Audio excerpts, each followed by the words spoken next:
So welcome back guys to next story moments. तो guys बिना कोई टाइम ज़ाया किए सीधा आते हैं आज की वीडियो की तरफ। और जैसा कि हमने पिछली वीडियो में देखा था कि शाओ यान, लिटिल गर्ल जियान, लिटिल फेरी डॉक्टर और शिनलैन उस ग्रीफन पर बैठे हुए उस होरिजन सिटी के बहुत ज़्यादा करीब पहुंच गए थे, जिसके के इर्द गिर्द बहुत बड़ा जंगल था और उस जंगल में बहुत सारे बंदर आपस में खेल रहे थे और खुश हो रहे थे, जिन्हें देखकर शाओ यान भी बंदरों की तरह खुश हो रहा था। अब गाइस इसके साथ ही शाओ यान उस होरिजन सिटी के करीब पहुँच गए थे, जहाँ पर गाइस बहुत सारे रोड्स बने हुए थे और वहाँ पर कुछ लोग रैंक 2 और रैंक 3 के मैजिकल बीस्ट पर बैठे हवा में उड़े थे, जिन्हें देखकर शाओ यान काफ़ी ज़्यादा प्रेज करता है कि ये होरिजन सिटी वाकई अपने नाम से जाना जाता है। और गाइस अभी के लिए जो भी लोग शाओ यान को और शाओ यान के ग्रुप को उस ग्रीफन पर बैठा देखते थे, तो वो शाओ यान के ग्रीफन की वजह से काफ़ी ज़्यादा जेलस भी हो रहे थे, क्योंकि गाइस इस तरह का ग्रीफन कोई स्ट्रॉन्ग फैक्शन या फिर कोई स्ट्रॉन्ग क्लैन ही इनहेरिट कर सकता है। और वो समझ रहे थे कि शाओ यान अभी के लिए पता नहीं कितने ज़्यादा स्ट्रॉन्ग क्लैन से है, जिसके क्लैन की फाउंडेशन इतनी स्ट्रॉन्ग है कि वो इस तरह के ग्रीफन को भी पाल सकते हैं और अपने पास रख सकते हैं। अब गाइस शाओ यान का ग्रुप और शाओ यान का ग्रीफन उस सिटी के बहुत ज़्यादा करीब पहुंच गए थे और इससे पहले कि वो उस सिटी में एंटर करते, उनके सामने एक बंदा आकर हवा में खड़ा हो जाता है। और गाइस अभी के लिए उसने येलो कलर के कपड़े पहने हुए थे और उसके दाव की विंग्स भी थे जो कि येलो कलर के थे। और वो बड़े ही अकड़ू अंदाज से शाओ यान से कहता है कि अभी के लिए तुम मुझे ये ना कहना कि तुम पहली बार इस होरिजन सिटी में आए हो और तुम्हें फ्लाइंग बीस्ट के रिलेटेड इस होरिजन सिटी के कोई भी रूल्स नहीं पता कि इस सिटी में एंटर होने के बाद आप फ्लाइंग बीस्ट पर सफर नहीं कर सकते। अब गाइस शाओ यान उस बंदे को जवाब देता है कि हम सच में ही यहाँ पर पहली बार आए हैं। और गाइस अभी के लिए ये जो बंदा शाओ यान के सामने आकर खड़ा हो गया था, इसकी स्ट्रेंथ 2 वोंग क्लास पर थी और जैसे ही शाओ यान थोड़ा जोर से उससे बात करता है तो वो समझ जाता है कि शाओ यान 2 वोंग क्लास का एक्सपर्ट है, जो देख करके उसकी चड्डी गीली हुई थी। और इसके साथ ही उसकी नज़र लिटिल फेरी डॉक्टर पर पड़ती है और अभी के लिए गाइस लिटिल फेरी डॉक्टर की स्पिरिचुअल स्ट्रेंथ की वजह से उसकी दौकी भी काफ़ी ज़्यादा स्लगिश होना स्टार्ट हो गई थी। अब इसके साथ ही उसका वो एटीट्यूड जो कि बहुत ही ज़्यादा भड़का हुआ था, वो बड़े आराम से और प्यार से शाओ यान के आगे शाओ यान को ग्रीट करते हुए कहता है कि फ्रेंड मुझे माफ़ करना, क्योंकि होरिजन सिटी का सालों से ये रूल चलता आ रहा है कि होरिजन सिटी के अंदर कोई भी फ्लाइंग बीस्ट के ऊपर सफ़र नहीं करेगा। और हमने ट्रैवलर्स के लिए इस सिटी के एंट्रेंस में एक पार्किंग बनाई हुई है जहाँ पर आप अपने फ्लाइंग बीस्ट को रख सकते हैं। अब गाइस इसके साथ ही वो ओल्ड पर्सन शाओ यान को बताता है कि मैं लुओ क्लैन से हूँ, जिस पर गाइस शाओ यान हैरान होकर कहता है कि लुओ क्लैन। अब इसके साथ ही शाओ यान के पीछे खड़ी शिनलैन शाओ यान को बताती है कि जो वर्म होल इस होरिजन सिटी में कंट्रोल किया जाता है वो लुओ क्लैन के द्वारा ही कंट्रोल किया जाता है। और लुओ क्लैन में एक एंसेस्टर है जो इसकी पावर के 2 जोन क्लास के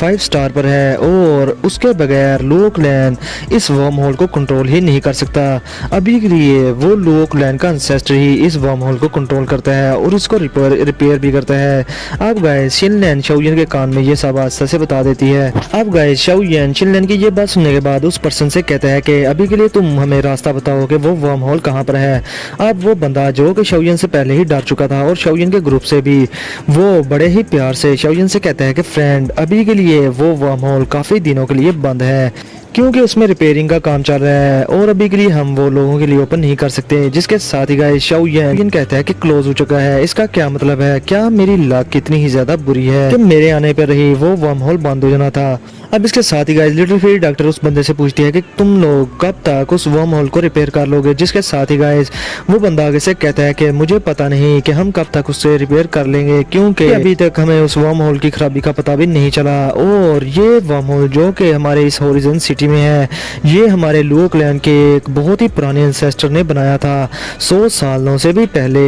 और इतने सालों से हम इस वर्म होल को यूज कर रहे हैं, इसलिए टेक्निकली ही इसमें बहुत सारी खराबियां पैदा हो चुकी हैं। और अगर आप सभी उस वर्म होल से गुजरना चाहते हैं तो आपको इस सिटी में कुछ दिन के लिए स्टे करना होगा। अब इसके साथ ही गाइस वो बंदा मजीद शाओ यान से कहता है कि अभी के लिए मेरे क्लैन के एंसेस्टर जो कि 2 जोन क्लास के 5 स्टार पे हैं, वो उन लोगों को ढूंढ रहे हैं जिनकी स्ट्रेंथ 2 जोन क्लास पर हो और वो उनकी मदद से वो खुद और उनको अपने साथ मिलाकर उस वर्म होल को रिपेयर करना चाहते हैं। और इसके साथ ही वो लिटिल फेरी डॉक्टर की तरफ देखकर कहता है कि क्या फ्रेंड आप हमारी मदद करना चाहेंगे उस वर्म होल को रिपेयर करने में। जिसके साथ ही गाइस लिटिल फेरी डॉक्टर उसके किसी भी बात का जवाब नहीं देती और वो शाओ यान की तरफ देखने लगती है। जिसके साथ ही गाइस शाओ यान उनसे कहता है कि फिलहाल तो अभी के लिए हम सिटी के अंदर एंटर होने वाले हैं, चलो देखते हैं ये सारे मामला बाद में। अब इसके साथ ही गाइस वो ओल्ड पर्सन शाओ यान को मजीद बताता है कि इस बार जो वर्म होल में खराबी आई है वो बहुत ही ज़्यादा बड़ी है, वरना मेरे एंसेस्टर तो अकेले ही उस वर्म होल की की सारी खराबियां ठीक कर लिया करते थे, लेकिन अभी के लिए हमें काफ़ी ज़्यादा हेल्प की ज़रूरत पड़ेगी। अब गाइस इसके साथ ही शाओयन ज़मीन पर उतरने के बाद अपने उस ग्रीफन को ऑर्डर देता है कि तुम अभी के लिए वापस अपने होम में चले जाओ, यानी कि जानन अकेडमी में वापस चले जाओ। जिसके साथ ही गाइस वो ग्रीफन जो कि एक मैजिकल बीस्ट था, वो शाओयन के साथ अपना सर रब करते हुए अलविदा कहकर वहाँ से चला जाता है। अब शाओयन ग्रीफन को जाता देखकर स्माइल करने लगता है। अब इसके साथ ही गाइस लिटिल फेरी डॉक्टर और लिटिल गर्ल सीजियन शाओयन से कहती है कि अभी के लिए वो वर्म होल क्लोज है, तो हम फिर क्या करेंगे। जिसके साथ ही गाइस शाओयन उन्हें कहता है कि हम आज के दिन यहाँ पर रेस्ट करेंगे इस सिटी में, और फिर हम कल जाएंगे उस वर्म होल के करीब। और अभी के लिए गाइस शाओयन ने ये सोचकर रखा हुआ था कि जैसा कि लुओ क्लैन का एंसेस्टर अकेला ही उस वर्म होल को ठीक नहीं कर सकता, इसलिए वो उसे मैन पावर की जरूरत है जो कि उसकी हेल्प कर सके उस वर्म होल को रिपेयर करने में। और हो सकता है कि जितनी देर तक ये वर्म होल क्लोज रहेगा उतना ही उस लुओ क्लैन को उतना ज्यादा नुकसान भी होगा, इसलिए लुओ क्लैन इस वर्म होल को जल्द से जल्द ठीक करना ही चाहेंगे और इस मामले को डिले नहीं करना चाहेंगे। अब इसके साथ ही गाइस शाओयन एक रूम में आकर अपनी आंखें बंद करके क्लॉस रैक करके वहां पर ट्रेनिंग स्टेट में चला जाता है। अब इसके साथ ही guys Shaoyan little fairy doctor और लिटिल गर्ल जियन अगले दिन उठकर उस सिटी की स्ट्रीट्स में इधर उधर घूम रहे थे। और इसके साथ ही guys Shaoyan little fairy doctor से कहता है कि मैंने सुना है कि लुओ क्लैन ने बहुत सारे हेल्पर्स को बुलाया है उस वर्म होल को ठीक करने में, तो अभी के लिए हमारे लिए बेहतर यही है कि हम साइड पर बैठ के ये सब तमाशा देखें और हमें अभी के लिए इस मामले में इन्वॉल्व नहीं होना चाहिए। अब इसके साथ ही गाइस लिटिल फेरी डॉक्टर हाँ में सर हिला देती है। अब गाइस इसके साथ ही वो लोग उस स्ट्रीट्स में से जाने लगते हैं, लेकिन इसके साथ ही वहाँ पर बहुत ज्यादा शोर मचना शुरू हो गया था। और इसके साथ ही हम देखते हैं कि एक जगह पर एक बहुत ही खूबसूरत लड़की लाल कपड़े पहने हुए स्ट्रीट के एंड से उस स्ट्रीट में दाखिल हो जाती है। और अभी के लिए गाइस वो बहुत ही ज्यादा शोर मचा रही थी और सभी के लोगों को डांट रही थी कि यहाँ से दफा हो जाओ और साइड पर हट जाओ और मुझे रास्ता दो। और अभी के लिए गाइस वो लड़की एक रेड कलर के हॉर्स पर बैठी हुई थी जो कि किसी फ्लेम की तरह लग रहा था। अब इसके साथ ही वो लड़की शाओयन के करीब पहुंच जाती है और शाओयन के ग्रुप को देखकर कहती है कि एक अच्छा कुत्ता कभी भी रोड को ब्लॉक नहीं करता, अभी के लिए तुम सभी के लोग यहाँ से दफा हो जाओ और साइड पर हो जाओ, वरना तुम लोगों की मौत की कोई भी यहाँ पर रिस्पॉन्सिबिलिटी नहीं लेगा। अब गाइस इसके साथ ही जैसे ही वो रेड क्लॉथ लेडी शाओयन पर इस तरह से भड़कती है, तो शाओयन ये सारी बातें सुनकर जो कि उस साइड पर पहले ही होने वाला था वो उसका रास्ता रोक लेता है, जिस पर वो कहती है कि तुम अभी के लिए मरना चाहते हो क्या। और वो इसके साथ ही शाओयन पर अपना चाबुक चला देती है, मगर इसके साथ ही शाओयन उस रेड क्लॉथ लेडी का चाबुक पकड़कर उसको जोर से खींचता है, जिसके साथ ही वो अपने बटक्स के बलबूते पर नीचे जमीन पर जा गिरती है। अब वो शाओयन को गालियां देना स्टार्ट कर देती है और कहती है कि बास्टर्ड, तुम्हारी इतनी हिम्मत कि तुमने मुझ पर अटैक किया। और गाइस अभी के लिए वो लड़की इस तरह से शाओयन से लड़ी थी जिस तरह के गांव में औरतें आपस में लड़ती हैं। और अभी के लिए गाइस इसके साथ ही शाओयन उस लड़की को जवाब देता है कि मैंने तुम्हारे एल्डर्स के बिहाफ पर तुम्हें एक अच्छा सबक सिखा दिया, तुम्हें इससे ज्यादा क्या चाहिए। जिसके साथ ही वो लड़की कहती है कि तुम्हारी औकात क्या है कि तुम मुझे लेसन सिखाओ, तुम समझते हो क्या हो खुद को। जिसके साथ ही गाइस अब वो लड़की जोर जोर से चलाना शुरू कर देती है और कहती है कि अंकल हुआ और अंकल लियो, इस कुत्ते को यहीं पर मार दो। जिसके साथ ही वहां पर दो बुड्ढे अपीयर हो जाते हैं और गाइस अभी के लिए उनकी स्ट्रेंथ दोनों क्लास के 6 स्टार पर थी। अब इसके साथ ही वो दोनों के ओल्ड पर्सन शाओयन से कहते हैं कि दिस फ्रेंड, अभी के लिए ये मेरे क्लैन की लेडी है और मुझे पता है कि ये बहुत ही ज़्यादा शरारती है, लेकिन ये है तो फिर भी लड़की ही। क्या तुम्हें ज़रा से भी शर्म नहीं आई कि तुमने इसको इस तरह से ट्रीट किया। जिसके साथ ही गाइस शाओयन बड़े ही आराम से उसे जवाब देता है और कहता है कि ये लड़की है तो इसीलिए अभी तक जिंदा है, अगर यहाँ पर कोई बंदा होता तो मैं उसे कब का किल भी कर चुका होता। अब गाइस आसपास की आवाम जो खड़ी थी वो बहुत ही ज़्यादा शाओयन पर तरस खाने लगती है कि अभी के लिए इस लड़की से किसी ने पंगा नहीं लिया, भला ये लड़का जो कि पता नहीं कहां से आया है, इसने ही आते ही यहाँ इस लड़की से पंगा ले लिया। अब इसकी किस्मत तो बहुत ही ज्यादा खराब होने वाली है, क्योंकि गाइस ये लड़की लुओ क्लैन के एंसेस्टर की ग्रैंड डॉटर थी। अब गाइस वो लड़की शाओयन से कहती है कि इस होरिजन सिटी में तुम जरा से भी एरोगेंट नहीं बन सकते और तुम्हारी इतनी हिम्मत कि तुमने मुझे नीचे गिराया, मेरे ग्रैंडफादर तुम्हें छोड़ेंगे नहीं। अगर तुम बचना चाहते हो तो तुम्हारे लिए बेहतर ये होगा कि तुम अपने घुटनों पर आ जाओ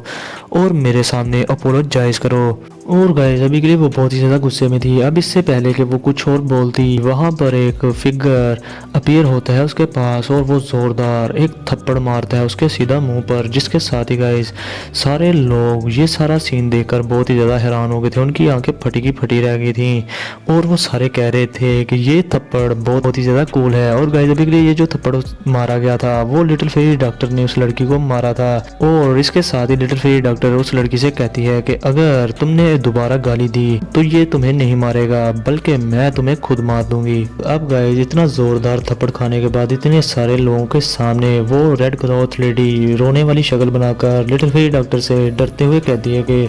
तुम्हारी इतनी हिम्मत। अब गाइस इसके साथ ही उस लड़की के साथ जो दो एल्डर्स थे वो अपनी क्लैन की इस ग्रैंड डॉक्टर को थप्पड़ खाता देखकर लिटिल फेरी डॉक्टर की तरफ बढ़ते हैं, लेकिन इसके साथ ही शाओ येन उन दोनों के सामने आता है और वो अपने एक ही मुक्के से उन दोनों के अटैक्स को वहीं पर रोक देता है और वो काफ़ी ज़्यादा दूर जाकर गिरते हैं, जो देख करके होरिजन सिटी के सभी के लोग बहुत ज़्यादा हैरान थे। और वो कहते हैं कि ये दोनों के एल्डर्स ये तो बहुत ही ज़्यादा स्ट्रॉन्ग थे,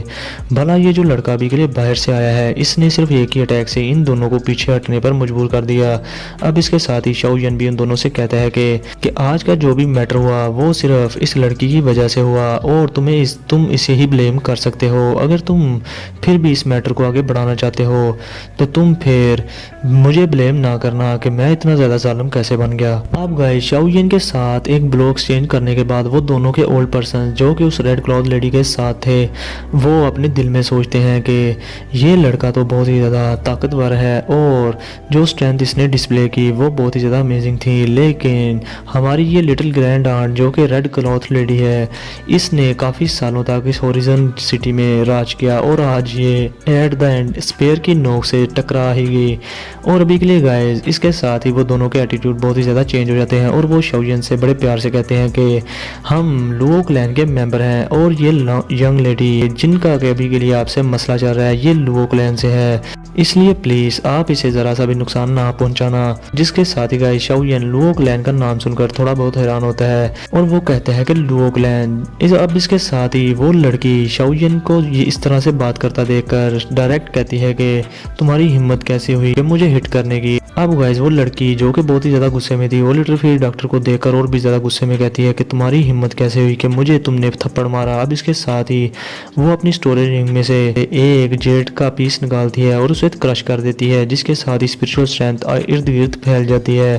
और इसके साथ ही वो लड़की जेड पीस तोड़ने के बाद बहुत ज्यादा गुस्से में लिटिल फेरी डॉक्टर की तरफ उंगली करके कहती है कि स्लट तुमने मुझे मारा, अब देखना तुम्हारा हशर मेरे ग्रैंडफादर कैसा करते हैं, वो तुम्हें यहाँ से जाने ही नहीं देंगे और जब तुम मेरे हाथों में आओगी तो मैं तुम्हारी एक एक करके उंगलियां काट दूंगी। अब ये सारी बातें सुनकर शाओ येन जो कि लिटिल फेरी डॉक्टर के पीछे खड़ा उस लड़की की गालियां सुने जा रहा था। वो लिटिल फेरी डॉक्टर से कहता है कि इसको एक और जापड़ लगा दो क्योंकि इस तरह की लड़की को ऐसे ही सुधारा जा सकता है। जिसके साथ ही लिटिल फेरी डॉक्टर एक बार फिर से घुमाकर बहुत जोर का थप्पड़ उसके मुंह पर उस रेड क्लॉथ लेडी के मुंह पर चढ़ देती है, जिसके साथ ही उस रेड क्लॉथ लेडी के मुंह के कॉर्नर से खून भी निकलना स्टार्ट हो गया था और वो बहुत ही ज़्यादा डर चुकी थी। अब जैसे ही इधर थप्पड़ पड़ता है तो दूसरी तरफ लुओ क्लैन का एंसेस्टर भी वहां पर अपीयर हो जाता है और वो शाओ येन के ग्रुप से कहता है कि तुम लोगों के ये एक्शंस मेरे लुओ क्लैन की काफ़ी ज़्यादा इंसल्ट कर गए हैं। अब गाइस सभी के लोग लुओ क्लैन के एंसेस्टर को देखकर बहुत ही ज़्यादा हैरान थे और वो कहते हैं कि ये लुओ क्लैन का एंसेस्टर है, ये पर्सनली यहाँ पर आ गया सिर्फ अपनी ग्रैंड डॉटर के लिए और लगता है कि आज का शो हमारे लिए देखने में काफ़ी ज़्यादा अमेजिंग होने वाला है। अब इधर वो दो ओल्ड पर्सन जो कि उस लेडी के साथ है वो बड़ी ही रिस्पेक्टफुली उस एंसेस्टर को बहुत ही अच्छे से ग्रीट करते हैं और इसके साथ ही वो कहते हैं कि वेलकम एंसेस्टर। और अभी के लिए गाइस वो दोनों के एल्डर्स अपने दिल में उस रेड क्लॉथ लेडी को डांट रहे थे और सोच रहे थे कि ये लड़की कितनी बड़ी बेवकूफ़ है, ये वाला जेड टोकन एंसेस्टर ने खुद पर्सनली इसके लिए बनाया था और उस एंसेस्टर ने कहा था कि जब तक लाइफ एंड डेथ की सिचुएशन ना हो इस जेड टोकन को बाहर ना निकालो, लेकिन इसने इतने छोटे से मैटर पर इस जेड टोकन को बाहर निकाल कर तोड़ दिया और एंसेस्टर को यहाँ पर बुला लिया। अब गाइस इसके साथ ही वो एंसेस्टर जो कि बड़े आराम से हवा में खड़ा था जब वो देखता है अपने अपनी ग्रैंड डॉटर के मुंह पर लिटिल फेरी डॉक्टर के हाथों के छापे को, तो वो बहुत ही ज़्यादा गुस्से में आ जाता है और वो गुस्से में शाओयिन के ग्रुप से कहता है कि तुम सभी के लोग मुझे तुम होरिजन सिटी के नहीं लगते। जिसके साथ ही गाइस वो लड़की शाओयिन का कुछ जवाब देने से पहले ही अपने ग्रैंडपा से कहती है कि ग्रैंडपा ये लोग मुझे बुली कर रहे थे और अभी के लिए मुझे आप जस्टिस दिलाओ। और अभी के लिए गाइस वो लड़की शाओयिन की तरफ इशारा करके ये सब कह रही थी। जिसके साथ ही लिटिल फेरी डॉक्टर बड़े ही आराम से उसे सबके सामने कहती है कि क्या तुम अपनी फिंगर सही सलामत चाहती हो, मैं इसे काट कर फेंक दूंगी अगर तुमने दोबारा हमारी तरफ इशारा किया तो। जिसके साथ ही गाइस वो लड़की डर जाती है और अभी के लिए वो बहुत ज़्यादा डर चुकी थी लिटिल फेरी डॉक्टर से, क्योंकि लिटिल फेरी डॉक्टर बहुत ही ज़्यादा मर्सीलेस थी और उसके झापड़ भी बहुत ज़्यादा जोर के थे। अब इसके साथ ही गाइस लुओ क्लैन के एंसेस्टर के साथ साथ लुओ क्लैन के बाकी के एक्सपर्ट्स भी लिटिल फेरी डॉक्टर और शाओयिन के ग्रुप को हर तरफ से घेर लेते हैं और वो सारे गुस्से में कहते हैं कि तुम लोगों की इतनी हिम्मत कि तुम होरिजन सिटी में आकर हमारे लुओ क्लैन के मेंबर को छेड़ो। अब गाइस इतने सारे एक्सपर्ट्स को हर तरफ से आता देखकर शाओयिन बहुत ज़्यादा गुस्से में आ जाता है और वो दिल में सोचता है कि आज का मैटर सिर्फ आम सा मैटर था और ये सिर्फ इस लड़की की वजह से हुआ और सारी गलती भी इस लड़की की थी और अभी के लिए ये हमारे सब्र का पैमाना लबरेज कर रहे हैं और लुओ क्लैन का ये एंसेस्टर सिर्फ एक 5 स्टार दोजों क्लास का एक्सपर्ट है और ना ही मुझे इससे कोई डर है, क्योंकि अगर ये आगे बढ़ता है तो लिटिल फेरी डॉक्टर की दूर की बात मेरा अर्थ डीमन पपेट ही इसको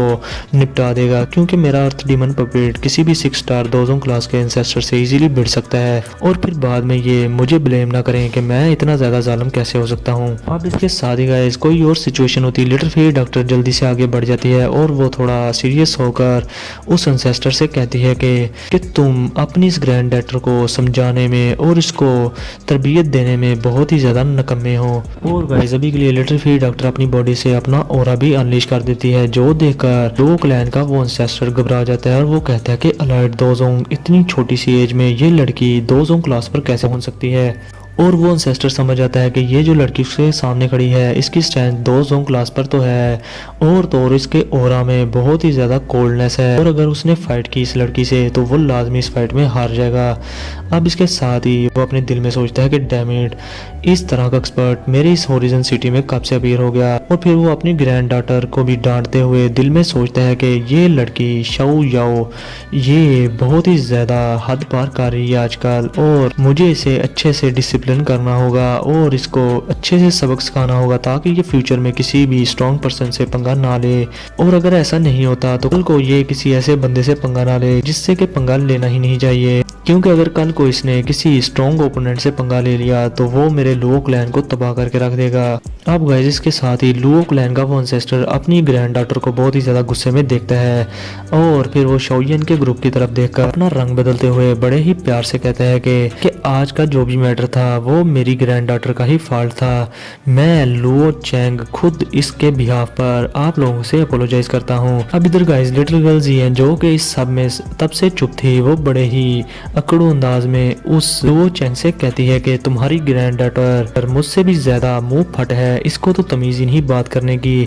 क्योंकि मैंने भी अभी तक शाओयिन को कोई गाली नहीं दी लेकिन इसने तो अपनी सारी हदें ही पार कर दी। और जहाँ तक मुझे पता है कि तुम्हारी इस ग्रैंड डॉटर के पास कोई भी दिमाग नहीं और ना ही ये मुझे जरा से भी पसंद आई। अब इसके साथ ही वो एंसेस्टर लुओ क्लैन का जब लिटिल गर्ल जियन की तरफ देखता है तो वो बहुत ही ज्यादा हैरान हो जाता है और वो कहता है कि ये छोटी सी लड़की 2 हों क्लास पर है। और इसके साथ ही वो शाओयिन को भी देखता है और वो कहता है कि ये इतनी सी उम्र में 2 हों क्लास का एक्सपर्ट है। और तीसरी तरफ लिटिल फेरी डॉक्टर जो कि छोटी सी एज में ही 2 जोन क्लास के एक्सपर्ट बन चुकी है। अब इतनी फ्रैटनिंग स्ट्रेंथ को देखकर वो कहता है कि लगता है कि इनके पीछे बहुत ही ज़्यादा कोई पावरफुल फैक्शन होगी जिसे कि मैं ऑफेंड कर ही नहीं सकता, इसलिए बेहतर ये होगा कि मैं इनके साथ फ्रेंडली ही रहूं। और फिर वो बड़े ही प्यार से बड़े बाजार में अपनी ग्रैंड डॉटर की बेइज्जती करवाते हुए शाओयिन के ग्रुप से कहता है कि मैं अपनी इस ग्रैंड डॉटर को अच्छे से सबक सिखाऊंगा, आप लोग ज़रा सा भी फिक्र ना करो। और फिर वो अपने लुओ क्लैन के एल्डर से कहता है कि शाओ याओ को क्लैन में वापस ले जाओ। जिसके साथ ही गाइस लुओ क्लैन के एक्सपर्ट्स शाओ वाओ को वहाँ से उठाकर क्लैन में वापस लेकर जाने लगते हैं। और गाइस अभी के लिए वो सारे समझ गए थे कि उनका एंसेस्टर जिसकी की ट्यून यकदम से ही इतनी पोलाइट होगी इन लोगों के साथ। लगता है कि ये लोग बहुत ही ज़्यादा स्ट्रॉन्ग है जो कि पता नहीं कहाँ से आए हैं। अब गाइस लुआ चैंग अपने ओरिजिन सिटी की मार्केट प्लेसेस में शाओजिन को घुमाने फिराने लगता है और अभी के लिए गाइस लिटिल फेरी डॉक्टर और लिटिल गर्ल जियन भी शाओजिन के पीछे पीछे थी। अब इसके साथ ही लुओ फेंग बहुत ही ज़्यादा पोलाइटली शाओजिन से बातें कर रहा था, मगर शाओजिन उसकी चालाकियों पर ज़रा भी ध्यान नहीं था दे रहा। और गाइस अभी के लिए लुओ फेंग बहुत ज़्यादा कोशिश कर रहा था कि वो शाओजिन के ओरिजिन के बारे में और शाओजिन के क्लैन के बारे में और उसकी फाउंडेशन के बारे में थोड़ा बहुत जान सके, मगर शाओजिन कोई कल का बच्चा नहीं था क्योंकि उसके मास्टर याराओ जैसे मास्टर थे और उसने उनसे काफ़ी कुछ सीखा हुआ था और लोगों की चालाकियों को भी काफ़ी ज़्यादा देखा हुआ था और बहुत सारी ऐसी बड़ी लुमड़ियों को भी देखा हुआ था जो कि काफ़ी ज़्यादा चालाक थे। इसलिए शाओजिन उसकी बातों में नहीं आता और वो उसे कोई भी बात अपने रिलेटेड नहीं बताता, जिस पर गाइस लुओ चैंग गाइस ये सारी कोशिशें करना भी बंद कर देते हैं। और गाइस अभी के लिए मैं आप लोगों को बता दूं कि ये लुओ चैंग जो कि लुओ क्लैन का एंसेस्टर है ये काफ़ी अच्छा बंदा था। अब इसके साथ ही गाइस लुओ चैंग जिसे कि समझ आ चुकी थी कि ये लिटिल फेरी डॉक्टर और लिटिल गर्ल जियन शाओजिन की ही बात सुनती है, तो इसलिए गाइस वो शाओजिन से बड़े प्यार से कहता है कि लिटिल फ्रेंड अभी के लिए क्या आप मेरे उस वर्म होल को रिपेयर करने में हमारी हेल्प करोगे। जिसके साथ ही गाइस शाओजिन जो कि पहले तो बिना किसी रिवार्ड के उस वर्म होल को रिपेयर करने में उसकी हेल्प कर देता, मगर अभी के लिए ये जो मैटर हुआ था इस वजह से शाओजिन पीछे नहीं हटता और वो कहता है कि आप पहले मुझे ये बताओ कि इसके बदले में रिवार्ड क्या दोगे। जो सुनकर लुओ चैंग कहते हैं कि इस वर्म होल के रिपेयर हो जाने के बाद आप इजीली ही सेंट्रल प्लेन्स में जा सकते हो, मैं आपसे कोई फीस चार्ज नहीं करूंगा। जिस पर शाओजिन कहता है कि ये बहुत ही ज़्यादा थोड़ा है क्योंकि अभी के लिए हमारे बगैर आप इस वर्म होल को रिपेयर नहीं कर सकोगे और आपको अलाइड दोजोंग लेवल के एंसेस्टर की ज़रूरत है अपने साथ हेल्प के लिए। जिस पर गाइस लुओ चैंग भी बात को समझ आता है और फिर वो ज़्यादा बहस नहीं करता और वो शाओजिन से कहता है कि हमारे लुओ क्लैन का काम मॉन्स्टर कोर्स को परचेज करना और उसको सेल करना है। हमारे पास बहुत सारे मॉन्स्टर कोर्स हैं, मैं आपको सेंट्रल प्लेन्स में सफ़र भी करवा दूंगा और दूसरा ये कि मैं आपको रैंक 7 का कोई भी मॉन्स्टर कोर दे सकता हूँ, आपको बस उसकी एफिनिटी को चूज करना है तो वो मॉन्स्टर कोर आपके कदमों में होगा। जिसके साथ ही गाइस शाओजिन बहुत ज़्यादा हैरान होता है और इसके साथ ही वो लुओ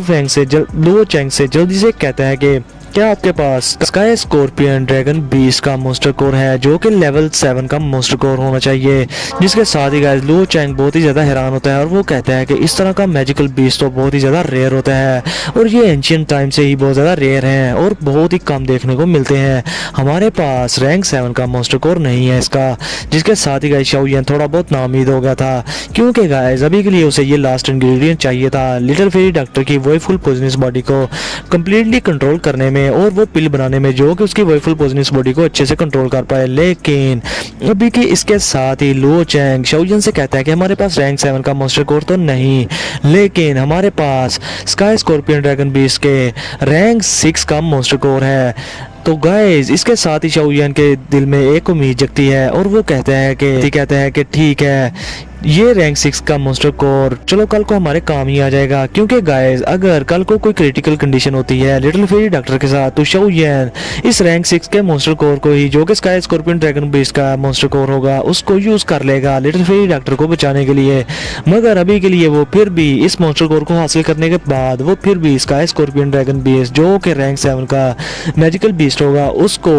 लाजमी ढूंढेगा और उसका मॉन्स्टर कोर लाजमी लेगा। अगर नहीं मिला तो वो फिर इस रैंक 6 के मॉन्स्टर कोर से काम चलाएगा। अब इसके साथ ही Luo Chang शाओजिन little fairy doctor को लेकर उस वर्म होल के करीब आ जाते हैं और अपने क्लैन में आ जाता है। जिसके साथ ही गाइस हम देखते हैं बड़े से वर्म होल को जो कि किसी टोर्नेडो की तरह घूम रहा था जमीन में और ऐसे लग रहा था कि जैसे समुद्र में पूरा बवंडर आया हो। अब इसके साथ ही गाइस वहां पर दो और अलाइड दोजोंग क्लास के एंसेस्टर आए हुए थे जो कि शाओजिन और लिटिल फेरी डॉक्टर और लिटिल गर्ल जियन की स्ट्रेंथ देखकर बहुत ही ज्यादा हैरान थे। अब इसके साथ ही guys little fairy doctor Luo Chang और वो दोनों के दोजोंग क्लास के एंसेस्टर मिलकर ये चारों के चारों उस वर्म होल को रिपेयर करना स्टार्ट कर देते हैं। और लुओ चैंग बताता है कि इस वर्म होल में हमारे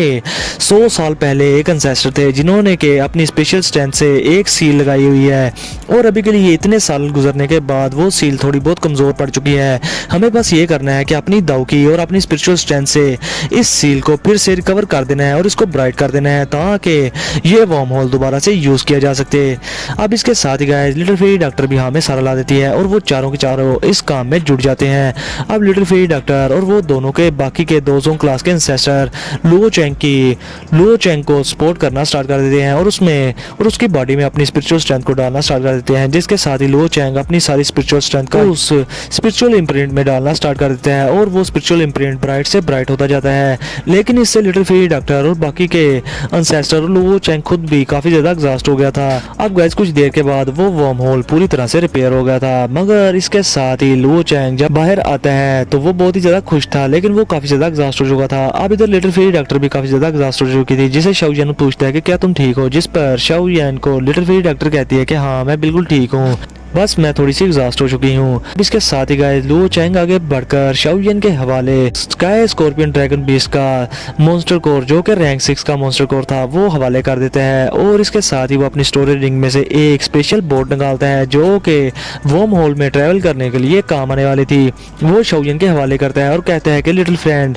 मैं तुम्हें इस रैंक 6 का मॉन्स्टर कोर देखकर तुम्हारे साथ थोड़ी ज्यादती कर रहा हूँ, क्योंकि तुम लोगों ने मेरी काफी ज्यादा हेल्प की है इस वर्म होल को रिपेयर करने में और बहुत सारे लोग इस वर्म होल से ट्रैवल भी करेंगे और इससे हमारा लुओ क्लैन बहुत ज्यादा मुनाफा कमाएगा, इसलिए ये अच्छा नहीं होगा कि मैं यहाँ पर चवली मारूं और तुम्हें सिर्फ रैंक 6 का मॉन्स्टर कोर दे के ही ठरका दूं। इसलिए गाइस वो लुओ क्लैन का एंसेस्टर शाओ यान के हवाले स्पेशल बोट कर देता है जो कि बहुत ही ज्यादा महंगी थी, जिस पर गाइस शाओ यान बहुत ज्यादा खुश होता है और वो लुओ चैंग को ग्रीट करके कहता है कि मिस्टर, जब मैं वापस आऊंगा तो मैं पूरी कोशिश करूंगा कि आपसे मिलकर जाऊं। जिसके साथ ही गाइस लुओ चैंग भी हैप्पी होता है और वो शाओ यान से कहता है कि अभी के लिए आप इस वर्म होल में ट्रैवल ना करना, क्योंकि अंदर बहुत ज़्यादा खतरा भी हो सकता है, क्योंकि ये अभी रिपेयर हुआ है। मगर गाइस शाओ यान उसकी कोई भी बात नहीं सुनता और वो कहता है कि मुझे जल्द से जल्द सेंट्रल प्लेन पहुंचना है, जिस पर गाइस लुओ चैंग भी खामोश रहता है। अब गाइस के साथ ही वो अपने उस वर्म होल को ओपन कर देते हैं और शाओ यान, little fairy doctor, little girl जियान और शिनलैन